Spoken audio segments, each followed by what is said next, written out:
Hello mga lalaw, good evening po sa inyong lahat dyan. Ngayon nagluluto naman ako ng ginisang kanin.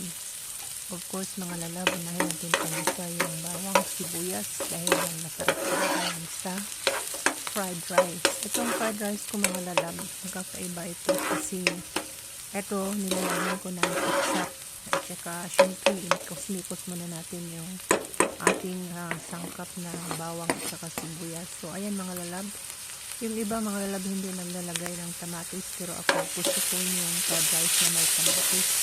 Wala itong giniling mga lalab, naglalasa na kami ng giniling na chicken. So syempre ang inigisa ko lang mga lalab itong kamatis, sibuyas at saka bawang. Ayan, hayaan natin mga lalab na maluto yung kamatis kasi pag hindi yan maluto hindi masarap. Kailangan magiging yung brownan siya yung bawang at saka sibuyas natin.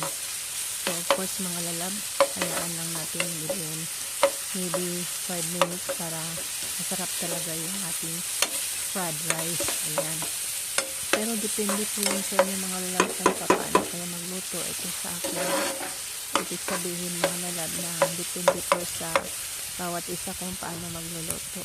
Itong sa akin, my fried rice in my own way recipe. So ayan mga lalabs, nilagyan ko ng carrots mga lalabs. Gusto ko nga mga lalabs na may patatas kasi wala nga kaming patatas. Saka bagyo din sa green peas. Carrots lang talaga meron. Kaya yun ang pinagsagaan natin yung carrots. Kailangan natin maluto yung carrots. Saka natin ilagay yung ating eggs natin. Ang nilagay ko pala mga lalab sa eggs mga lalab, dalawa lang. Yan ang pampalasa mga lalab.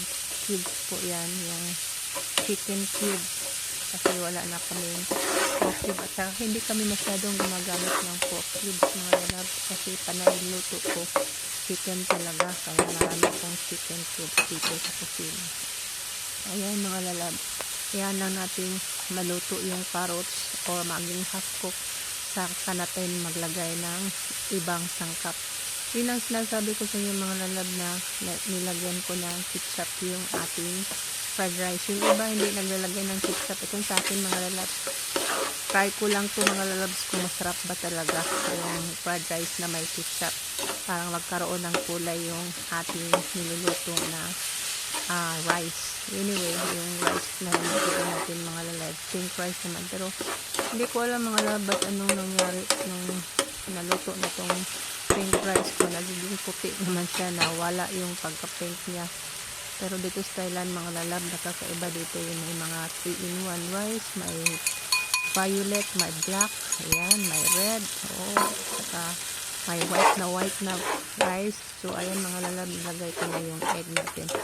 Kailangan talaga mga lalab para masarap yung fried rice natin, kailangan talaga lulutuin natin yung itlog, hindi yung medyo basa pa yung itlog saka mo ilagay yung rice. Kailangan luto talaga yung itlog, parang masarap talaga yung fried rice natin. Tinikman ko nga pala mga lalab, parang kulang pa siya ng konti, pero saka na natin lagyan mamaya lalab kung palagay na natin yung ating rice na na niluluto ko na kahapon pa yan. Pinalagay ko lang sa refrigerator para hindi siya mapanis. So ayan na yung rice natin mga lalab. Inuna ko yung ibabaw mga lalab. Hindi naman kadamihan kasi konti lang naman ang sasaingin ko. Every time na magsaing ako ng rice, konti kasi may mga ibang pagkain naman kami, may mga salad at iba pa. Hindi talaga kami focus sa maraming rice. So parang alternate lang mga lalab. Kaya minsan pag magsaing ako 2 days bago maubos o 3 days. Ayan. Pero hindi ko talaga tatapon yung kanin basta hindi lang panis. Nilalagay ko lang sa ref. Salamat nga pala sa mga nanood ng aking video. Hindi ko kayo maisa-isa nag-view sa video ko. Ang dami kong salamat po sa inyong lahat. Sana po continuous kayo manood ng aking video. Thank you so much. Malapit na itong matapos. Thank you so much sa inyong papanood.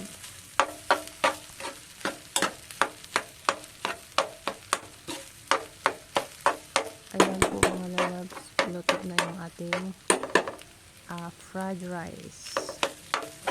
Kainin ko na.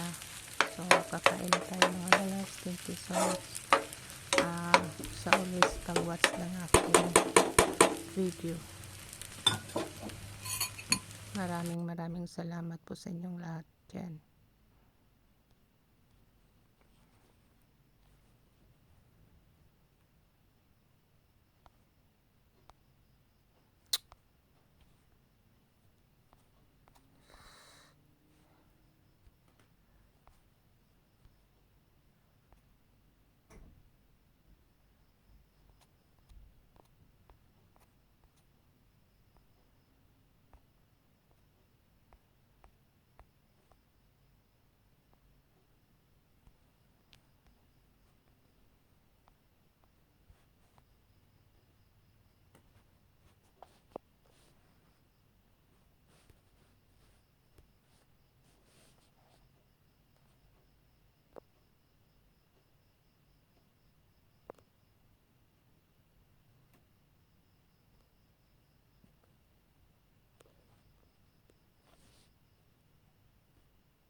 What's wrong with you?